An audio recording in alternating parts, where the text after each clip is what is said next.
American साबुन नहीं बिके, अमेरिकन क्रीम ना बिके, अमेरिकन टूथपेस्ट ना बिके, और अंत में अमेरिका की दवा मत खाइए कोई भी। बहुत अमेरिकन कंपनियां यहाँ के दवाएं बेच रही हैं, जैसे विक्स, ये अमेरिकन कंपनी की दवा है विक्स, बेनेड्रिल, और अमेरिकन कंपनी की दवाएं हैं। एली लिली एक बड़ी अमेरिकन कंपनी है, जॉनसन एंड जॉनसन एक बड़ी अमेरिकन कंपनी है, प्रॉक्टर एंड गैम्बल, ये सब दवाएं बेचने आए हैं, धंधा करने। इनकी दवाओं पे कभी भरोसा मत करिए, क्योंकि जो दवाएं वो यहां बेच रहे हैं वो दवाएं अमेरिका में बंद हैं 20 साल से, और गवर्नमेंट ऑफ अमेरिका ने उनको पॉइजन डिक्लेयर किया, वो दवाएं यहां पर धड़ल्ले से बेच रहे हैं। आपको अमेरिका की सबसे खतरनाक जो दवा दी जा रही है आजकल, वो हार्ट पेशेंट को दी जा रही है। आप में से किसी को भी भगवान न करे हार्ट अटैक आए, लेकिन आ गया तो आप जाएंगे डॉक्टर के पास। आपको मालूम है कि एंजियोप्लास्टी ऑपरेशन आपका होता है। एंजियोप्लास्टी ऑपरेशन में एक स्प्रिंग डाली जाती है आपके शरीर में, उसको स्टंट कहते हैं।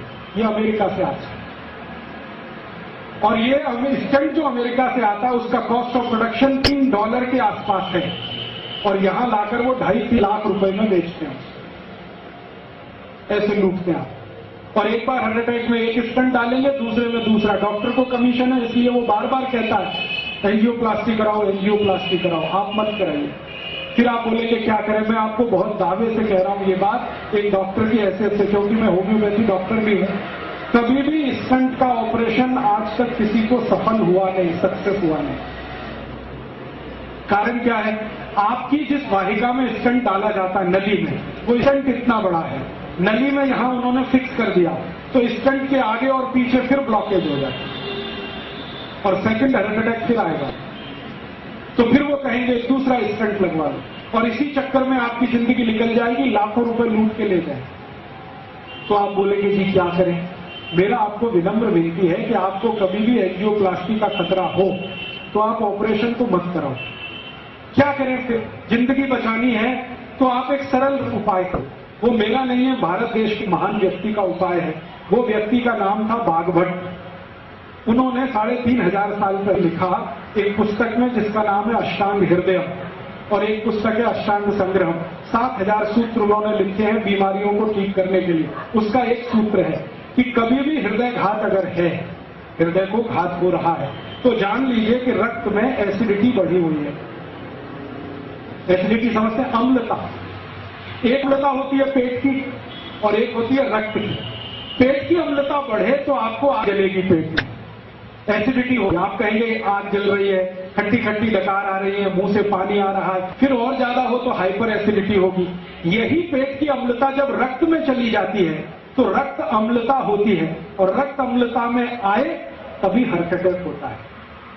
इसके बिना हार्ट अटैक होता है। ये आयुर्वेद का सबसे बड़ा सच है जिसको कोई डॉक्टर आपको बताता नहीं, क्योंकि इसका इलाज बहुत सरल है। इलाज क्या है? भारती जी कहते हैं कि रक्त में अम्लता अगर बढ़ गई है तो ऐसी चीजों का उपयोग करो जो क्षारीय है। आप जानते हैं 2 तरह के केमिकल्स होते हैं, एक अम्लीय और एक क्षारीय, एल्केलाइन और एसिडिक। अभी अम्लीय और क्षारीय को मिलाएं तो क्या होता है? अम्ल और क्षार को मिलाओ तो न्यूट्रल होता है कि नहीं? तो बागभट्टी जी कहते हैं कि रक्त में अम्लता बढ़ी हुई है तो क्षारीय चीज खाओ तो रक्त की अम्लता न्यूट्रल हो जाएगी, माने हार्ट अटैक की जिंदगी में संभावना खत्म हो जाएगी। ये है कहानी। तो आप पूछोगे जी कौन सी क्षारीय चीज है जो हम खाएं?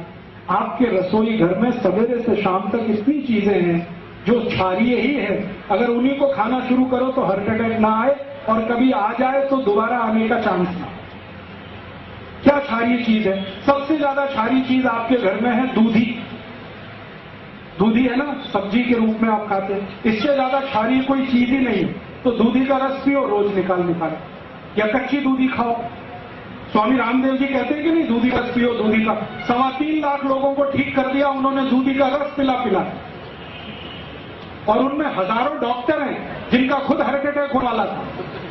वो दूधी का रस पी के आते हैं, क्योंकि मैं हरिद्वार जाता हूं रामदेव जी के यहाँ, तो हजारों डॉक्टर इस देश के वहां जाते हैं, चुपचाप दूधी का रस पीते हैं 3-3 महीने 4-4 महीने, आके फिर क्लिनिक पर बैठ जाते हैं। वो बताते नहीं हम कहाँ गए थे, वो कहते हम न्यूयॉर्क गए थे, जर्मनी गए थे ऑपरेशन करने, वो रामदेव जी के वहां गए थे।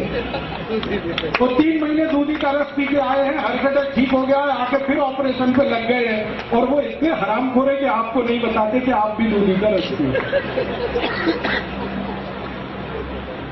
आप तो दूधी का रस पियो। इसको जो रामदेव जी कहते हैं ना, वो भी भागवत जी के आधार पे कहते हैं। भागवत जी कहते हैं कि रक्त की अम्लता कम करने की ताकत सबसे ज्यादा दूधी में है, तो दूधी का रस पियो।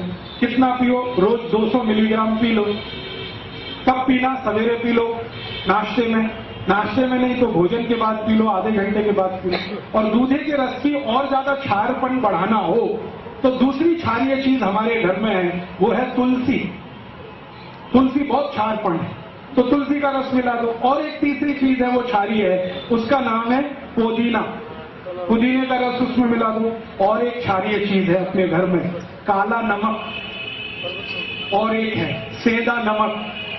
ये काला और सेंधा नमक क्षारीय है, लेकिन बाजार से जो आता है ना आयोडीन युक्त, ये अम्लीय है। ये आयोडीन युक्त नमक के चक्कर में मत फंसना। काला नमक खाओ, नहीं तो सेंधा नमक। तो सेंधा नमक ले लो, थोड़ा दूधी का रस ले लो, थोड़ा तुलसी का रस ले लो, पुदीने का रस ले लो, कोथिंबीर का रस भी क्षारीय है। ये सब क्षारीय मिला मिला के रोज पियो। 3 महीने में आपका ब्लॉकेज निकल जाएगा, अम्लता कम हो जाएगी, 2.5-3 लाख रुपए फालतू खर्च होने से बच जाएंगे। और जो बच जाए तो गौशाला को दान कर देना, तो गौशाला का भी फायदा है। डॉक्टर को देने से अच्छा गौशाला को दे। और एक दूसरी जानकारी आपको दे दूं कि रक्त की अम्लता से अपने शरीर में 48 रोग आते हैं। 48। उसमें से पहले नंबर का रोग है जिसका नाम है हार्ट अटैक। दूसरे नंबर का एक रोग है, यह भी रक्त की अम्लता का ही रोग है, उसका नाम है डायबिटीज। तीसरे नंबर का एक रोग है, यह भी रक्त अम्लता का रोग है, जिसको आप कहते हैं पैरालिसिस। चौथे नंबर का एक रोग है, वो भी रक्त अम्लता का रोग है, जिसको कहते हैं ब्रेन हेमरेज। ऐसे 48 रोग हैं जो रक्त अम्लता से होते हैं। माने रक्त की अम्लता अगर ठीक हो तो 48 रोग ठीक हो जाए। और ये अम्लता ठीक करने के लिए दूधी आपके पास है, कोथिंबीर आपके पास है, पुदीना आपके पास है, काला नमक आपके पास है, सेंधा नमक आपके पास है। और बता दूं, आप में से कोई जैन है, ये उनके लिए नहीं है, अजैन लोगों के लिए बता दूं, गाजर बहुत क्षारीय है। गाजर, भरपेट गाजर खाओ, जब तक मिले खाओ, कद्दूकस में घिस घिस के खाओ, रक्त की अम्लता सबसे कम करती है। मूली रक्त की अम्लता कम करती है। गाजर है, मूली है, चुकरकंद, बीन्स जिसको आप कहते हैं, ये बहुत रक्त की अम्लता को कम करता है। जमीन के नीचे जो कुछ भी होता है, शेंगदाना, मूंगफली, ये रक्त की अम्लता को कम करती है। गुड़ रक्त की अम्लता को कम करता है। तो जितनी चीजें रक्त अम्लता को कम करती हैं वो घर में हैं। इनको आप खाते रहोगे तो 48 बीमारियों से बचे रहोगे, फालतू की दवा खाने की जरूरत नहीं।